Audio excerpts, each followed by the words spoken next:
Hello, I'm a former forensic officer. Today, I'd like to share a story I heard when I was a police officer. Throughout my long career, I've encountered many scenes, some of which involved inexplicable and mysterious events. Today, I'm introducing one of those mysterious experiences. I've added some embellishments while referring to my old diary. So please understand that this story has been slightly enhanced for coherence. I'd also like to thank my 2 grandchildren for helping me put this story into words. Enjoy the tale. About 30 years ago, on a quiet night during a routine patrol, Officer John was working in the motorized patrol unit of the community division. It was a particularly uneventful night, with no major incidents. John and his colleague were patrolling the streets in their patrol car, moving from residential areas to downtown, continuing their usual rounds. They had been working together for years and had developed a rhythm to their patrols, often knowing what the other was thinking without needing to speak. That night, they noticed something unusual. They found a middle-aged man lying on the sidewalk. Surprised, they slammed on the brakes and rushed to the man. It was rare to encounter such a scene in the quiet of the night. John called out to the man, "Are you okay?" The man moved slightly, but the strong smell of alcohol wafted from him. The man wasn't unconscious, he was just deeply asleep. Thinking, "Just a drunk." John gently shook the man, saying, "Hey sir, are you okay? It's dangerous to sleep here." The man groggily woke up and replied, "I'm sorry, my home is just nearby." He stood up as if nothing had happened and started walking. John and his colleague repeatedly checked to make sure he was all right. But the man insisted, "I'm fine," and walked away. John and his colleague left the scene, but decided to circle back and check the area again after a while. They found the man again about 100 meters from the previous location, once more lying on the sidewalk and sound asleep. "This guy again," John muttered as they stopped the patrol car and rushed over to the man. They woke him up again and said, "Sir, it's dangerous to sleep here." The man woke up and, just like before, said, "I'm sorry, my home is just nearby." John and his colleague watched him walk away, feeling slightly suspicious. They got back into the patrol car and continued their patrol, but they couldn't shake off the feeling that something was wrong. "Is that man really okay?" John wondered. There was something strange about his behavior that they couldn't quite understand. The streets were unusually quiet that night, adding to their growing unease. Determined to get to the bottom of it, they decided to check the direction the man had walked once more.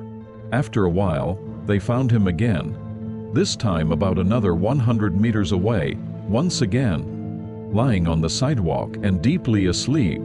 They rushed over to the man and woke him up. "Sir, are you okay?" The man, once again, said, "I'm sorry, my home is just nearby." Each time they woke him, the man's response was eerily identical, down to the tone and expression. By the third encounter, John and his colleague started feeling a sense of unease. This isn't normal, John felt. The man's behavior was too strange, and they had no explanation for it. The repetition of the man's actions, combined with the stillness of the night, created a surreal atmosphere. They decided to report the situation to the police station. They described over the radio how they found the same man repeatedly falling down. The station advised them to take the man into custody for his safety and bring him to the station. They approached the man again. "Sir, we're going to take you to the station for your safety. It's dangerous to keep sleeping here," they said gently. The man repeated, "I'm sorry, my home is just nearby." But they put him in the patrol car and drove to the station. On the way to the station, an eerie feeling overtook them. The man sat quietly in the back seat, but his presence felt unsettling. John began to wonder if the man was really just a drunk, or something else entirely. The man's silence and the steady hum of the patrol car's engine made the journey feel longer and more tense than usual. At the station, they reported, "We've taken this man into custody. We found him repeatedly lying down, so we brought him in for safety." Their colleagues also found the man's behavior odd. As they were escorting the man to the holding room, he suddenly vanished. John and his colleagues were stunned and looked around, but the man was nowhere to be found. How? Where did he go? They were confused and couldn't understand how the man had disappeared. They reviewed the station's surveillance footage. It showed the man entering the station, but then suddenly disappearing from the screen. There was no sign of anything unusual on the footage, and they had no idea where the man had gone. The footage was clear and continuous, yet the man simply vanished without a trace. The disappearance of the man instilled a deep sense of fear in John and his colleagues. They were faced with an event that defied scientific explanation, and realized they didn't want to know the reason behind it. What was that?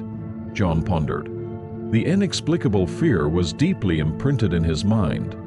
His colleagues, usually composed and rational, were visibly shaken, adding to the surreal nature of the event. Afterward, they searched for any traces of the man but found nothing.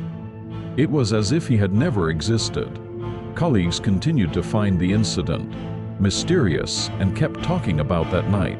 The police station, a place of logic and order, felt oddly different in the days following the incident, as if shadows lingered in the corners. A few weeks later, during another late-night patrol, John sensed something was wrong again. He caught a glimpse of the man's shadow. "It's him again." John was shocked. However, the shadow disappeared in an instant and never appeared again. The brief sighting was enough to send chills down his spine, and he couldn't shake the feeling that he was being watched. This event became a story passed down among John's colleagues. They continued to tell new officers about the strange incident, warning, "Don't forget about that man. Be prepared for inexplicable fears." The story served as both a cautionary tale and a reminder of the mysteries that sometimes intersect with their line of duty. John himself never forgot the experience. He always maintained a readiness for strange occurrences. Being a police officer means facing unknown fears, he would teach new officers. His story became a part of the station's unofficial history, shared during quiet moments and late-night shifts. This story depicts the terrifying night experienced by Officer John.